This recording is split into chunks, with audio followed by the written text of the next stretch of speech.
La famille homoparentale. La famille homoparentale, sujet à polémique et à controverse, n'a eu de cesse de soulever plusieurs problématiques très souvent citées par ses détracteurs. Faut-il? Ne faut-il pas céder à l'acceptation? Le débat reste ouvert pour beaucoup de monde. Encore faut-il connaître le vrai fond de la question et surtout, reconnaître que jusqu'à présent, la plupart des vrais concernés, qui sont les enfants, n'ont eu que très peu de chances de s'exprimer sans se sentir moyennement jugés.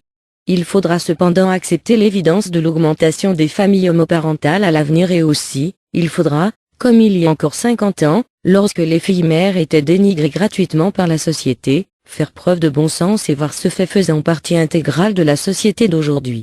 Le sujet de la famille homoparentale a été traité à l'Assemblée nationale comme au Sénat. Chaque député et sénateur y est allé de son opinion et de ses arguments. Que ce soit ceux qui y étaient favorables ou ceux qui y étaient contre, tous les arguments paraissaient bancals.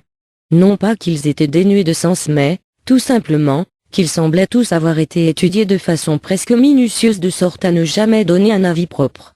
Il n'était pas difficile de ressentir une certaine gêne, et ceci dans les deux camps, sur le fait d'exposer sa vraie opinion, sans se sentir mal à l'aise d'être jugé de dire ce que l'on pensait réellement de la cause.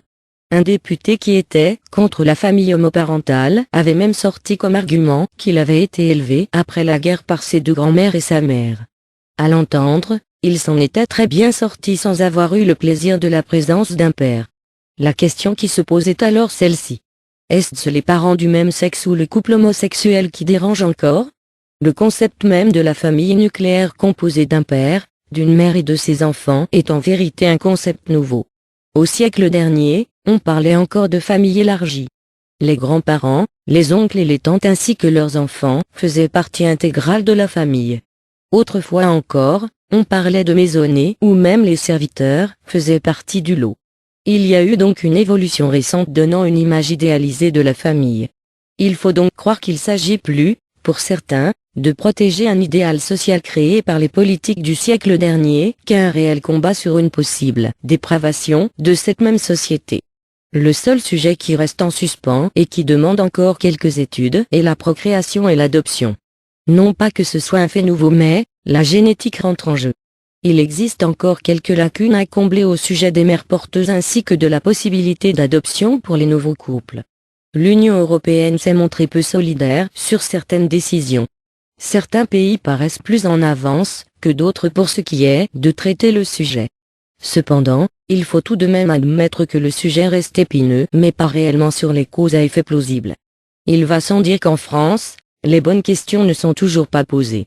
Il est dommage de voir que dans une société dite évoluée, il y a encore des personnes prêtes à sortir dans les rues, semant l'amertume et la gêne, faisant du tapage médiatique en se prétendant être les défenseurs d'une société dont ils sont loin de savoir représenter les valeurs. Le cas de l'homoparentalité est loin d'être un sujet sur lequel il faille se soucier pour l'avenir de la France.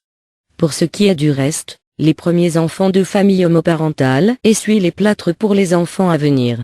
Il faut espérer qu'ils soient comblés de l'amour de leurs parents pour grandir sereinement.